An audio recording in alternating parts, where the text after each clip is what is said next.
mense beteken geloof dat Jesus eendag sal regeer. Eendag, ergens, na alles, in die hemel. Welkom by die Sepcast, die tuiste van die nommer 1 netwerk vir jou lewe. Hier draai ons geliefde stories op hulle koppe, kyk na wat die geskiedenis dalk misgekyk het en ontdek saam hoe Jesus ons nooi in 'n groter storie in, daar waar ons bly, werk en speel. Maar die Bybel, dit sê iets anders.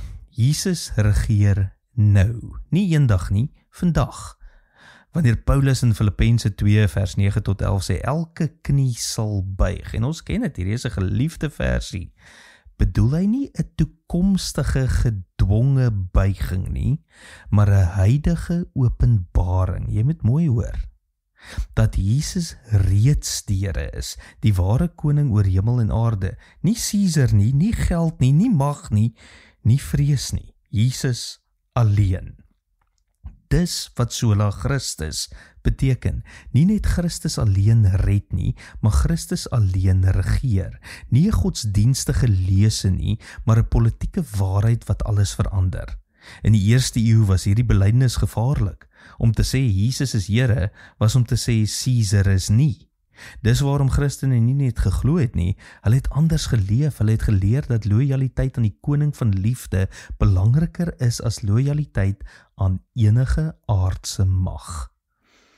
En dis nog steeds waar, wanneer jy Jesus is Here sê, verklaar jy, mag, status en sukses is nie meer my God nie. Ek leef onder 'n ander koningskap, een wat gebou is op genade, waarheid en vrede. Kyk om jou.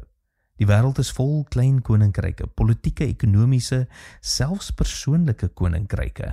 Elke een probeer jou lojaliteit wen, maar Christus se koninkryk kom stil, soos gis in deeg, soos lig deur 'n gordyn. Nie deur oorheersing nie, maar deur transformasie, nie deur geweld nie, maar deur diens. En by SA gemeente sê ons is die nommer 1 netwerk vir jou lewe. En ons hoop dat jy ook die nommer 1 netwerk in anders lewens kan wees. 'n Netwerk wat mense help leef onder hierdie nuwe koningskap van Christus.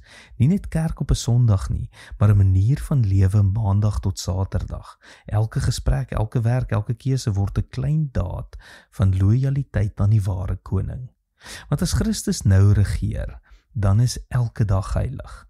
Elke ontmoeting is 'n kans om die ritme van sy heerskappy te leef, om lig te bring, vrede te saai en mense op te tel. So, as jy wonder waar God se koninkryk is, kyk om jou, asem diep in en leef asof Jesus regtig regeer, want hy doen vandag. Tot môre, mooi loop.